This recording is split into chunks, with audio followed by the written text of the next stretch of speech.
The United States Army Jungle Warfare School is probably one of the coolest and most unknown schools currently, and some would say the school is much harder than Army Ranger School. That's bitch. No, it is definitely not, but it's a super awesome school, so we're going to check out Business Insider's review. Let me know down below in the comments if you've ever heard about this school and if you would want to attend. Let's go ahead and send it.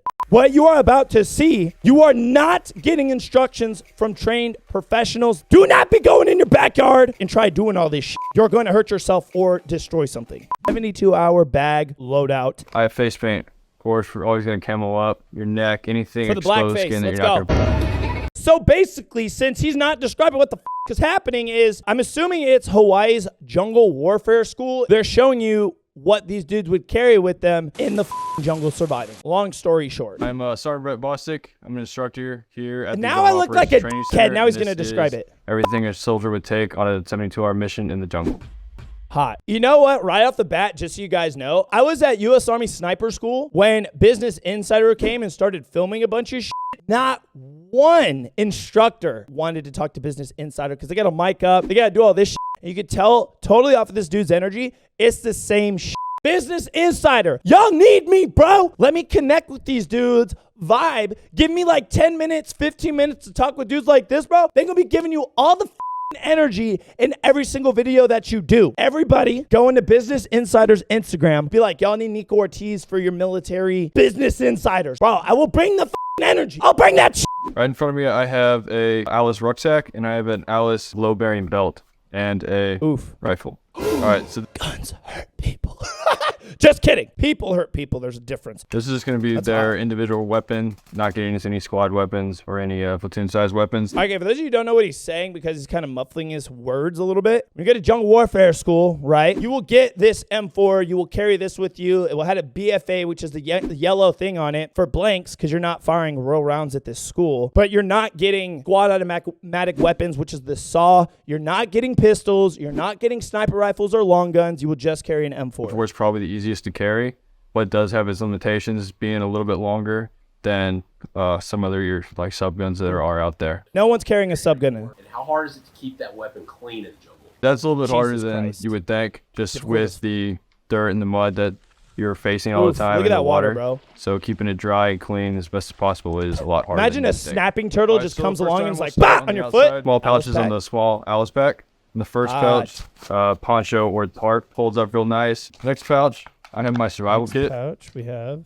All right. A survival kit? Survival kit, just a little Pelican case. I know a lot of you are looking at these bags right now. They're definitely different. So that green bag is called an Alice pack. It's actually like an old ass bag. Mr. Editor, can you show a photo right here? This is an Alice pack. These are the packs we currently use today. We have regular rucksacks and you have like a medium rucksacks. But the Alice packs, because that was kind of like a Vietnam era type of bag, they worked beautifully. They're so sturdy. I love Alice packs more than I do regular rucksacks. Something that's sturdy, it's not going to break under pressure, and it's going to keep my stuff dry. There's all this super cool gear right here, right? This face paint, these pens and markers, the rope, the knives. When you go to military schools, they do not give this to you. You have to buy all of it, and then you show up to the school with it. When you're done with the school, it is destroyed and usually no longer usable. This shit part about it, because it's all really expensive. It's hundreds, if not thousands of dollars. A little handsaw, just chopping down trees for if I'm trying to build a shelter or build a fighting position. Steel wool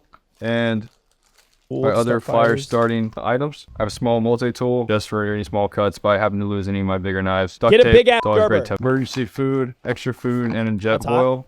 I like that bag. As you see, all my waterproof bags will be tuna packets, chicken packets. God. Very easy. Bro, he got hella tuna, bro. What are you, Personally, a fish? I could live off this for 72 hours if I needed to. Roughly 6 to 8 MREs you can stretch for that 72-hour mission.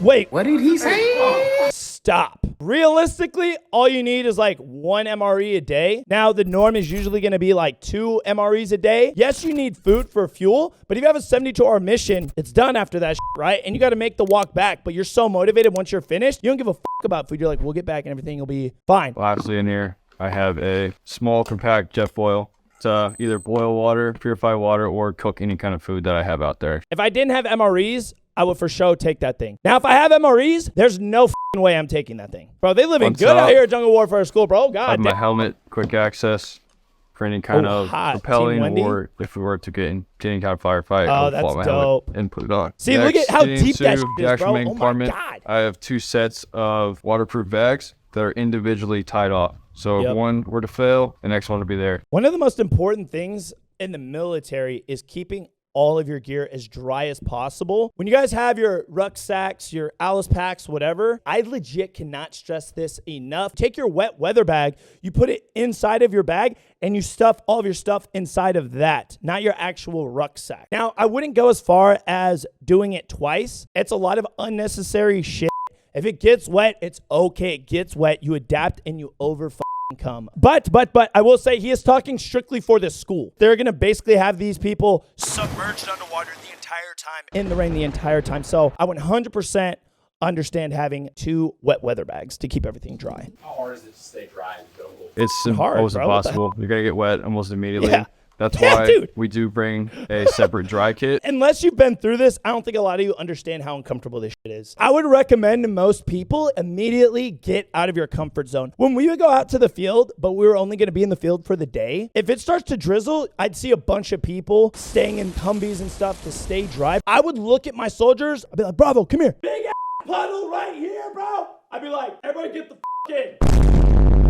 Doing that right there immediately breaks being uncomfortable. To all my soldiers out there who watch my shit, which I know y'all do. I know y'all are going to send me shit after this. I appreciate all of you for working with me because we got after it. This will be the dry kit that I was talking about. I have a set of socks, another uniform, top and bottom. So if I were to get into my hammock at night, I would put the dry kit on. If it was my turn on watch or the night has ended, I'm going to wake up in the morning, I'll put my wet clothes back on. So for the school, like I said, I've never been, but I'm sure that's a great idea. To all you soldiers who are going to the box, anybody going to NTC, JRTC, any of that shit, do not sleep in your top or your bottom or socks. For those of you who don't know, your fucking sleeping bags that are issued to you are insulated. What you need to do is sleep in your boxers and you will actually stay warm. If you throw clothes on, you will actually be more cold because you want that material that's made of on the interior to touch your skin and it will keep you warm. Now, if you have fabrics and stuff in between that, you'll be cold as f. If you think I'm lying, try it out. I promise you,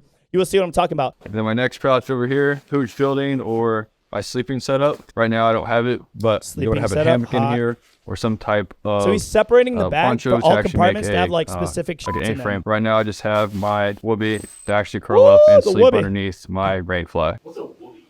What? How dare you? Business Insider, you have done a review on like every single mother thing ever in the military. How the do you not know what a whoopee is? A whoopee is a man's gift from God. Let me know down below in the comments how much your whoopee meant to you and how it has saved your life and kept you going to the very end, bro. Military slang term for just a poncho liner. It's pretty much just a thick blanket that keeps you warm at night. Works great out here. Thick, but Curl up your whoopee with your nice dry kit on is definitely what keeps students going. Yeah. All right, so here It really is, we dude. had load bearing equipment, your flick, your taps. Here I've opted to go with the old school Vietnam Alice belt. So what he's talking about, it's like your guys' chest rig. So you see what these dudes are wearing right here? It's got the strap, boom. This is a TAPS system. This one might be a TAPS system. So he's got an Alice rig. He's got a TAPS system. You can have stuff like chest rigs like this. You can have micro chest rigs like this. It all just kind of depends. Shooter dictates. The idea behind this is to carry your mags, your water, and your first aid kit on you. So it's your first line gear. Don't forget the bullets. Lots and lots of bullets. I have my VS-17 panel for marking aircraft. IVS? You mean a PVS 17 panel? Marking for Casevac or Medevac. Ah! Oh, we got him. You said IVS! Dude, even I got a PVS 17. Ready to go! PVS 17 panel. Voila.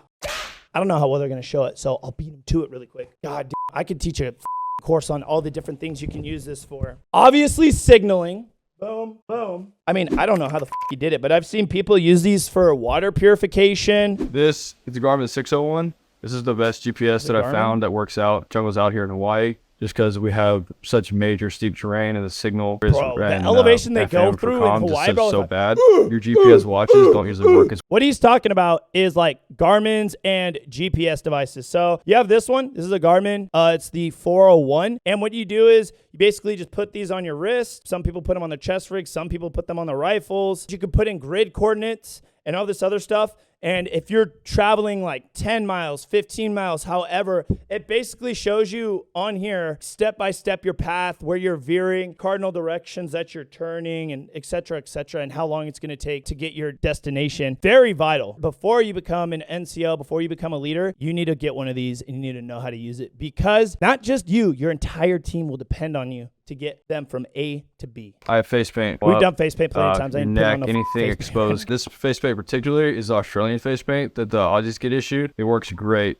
It's more like a makeup than it is like our face paint. It's got sun protection in it. Doesn't wipe off easily, but you get one good makeup wipe and it'll come off really good. One makeup wipe and it comes off? How do you get Australian issued face paint? Yeah, what the fuck? Recently we had some Australian Army soldiers come out. We did an instructor swap with them, and they just tools of the trade. We traded what we like and they traded what they like. Just because you're wearing a camouflage uniform and you're going to be fighting other trained soldiers that are going to be trained to spot out bright colored skin or any kind of flashy object. Bro, well, we just don't put face paint on our forehead, which is one of the most reflective things on your body, because you got to worry about like all these sharp points of like the chin line, the cheekbones, the forehead. God damn, bro. Next, in the front, I have 2 mag pouches. They both hold 3 mags each. So I'm going to have 6 mags on my body. An ugly pouch, but I'm sure it works. And then I would have 1 in the rifle. So a full combat load of 7 mags. Off to the side right here, this is stuff that I would actually have in my shirt top. Map markers. I carry 2 blacks.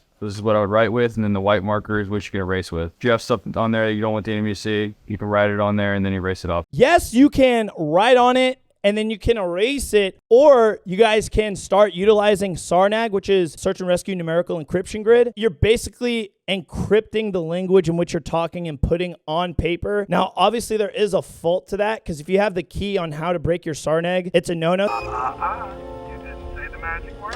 So you have to memorize it. Jesus Christ, I'm going to sound like I'm speaking in tongues if I don't show you guys. This is just one version of like many. But if you just want to use in simple terms, the tic-tac-toe method, boom, boom. And you do it like this. You can do 1, 2, 3, 4, 5, 6, 7, 8, 9. Or you can do something random like 1, 2, 3, 4, 5, 6, 7, 8, 9. How is it encrypted, right? How would we write, oh, I'm going to grid coordinate 1, 2, 3. If you find this code from your team and it's written down anywhere, they're saying right here, we are going to grid coordinates 1, 2, 3. Now, how are we doing that? If you see where 1 is, what is 1's placement? It is at a backwards L. And then 2 is inside of a U on the check mark, and then 3 is on a correct L. So you have your backwards L, you have your U, and then you have another L. This means 1, this means 2, and that means 3. But you can also change it up. It depends on your team how you do this. Now, here's the thing. Once you and your team devise this up, nobody takes this shit out. Why? Because as long as you know where the numbers are, you can always create it in your head and just do it as such. And there you go. One of many ways to do it. Basic compass that our soldiers get issued. It's a military lens out compass. I have so many of those mills compasses. and You guys have no it. idea. For overall knife, my fighting knife, for survival knife. This was made by Tor, but just a fixed blade that can do any kind of daily general work. Cutting little ass. Any kind of animals with it. You can build any kind of shelters, or you can fight with it if you need to.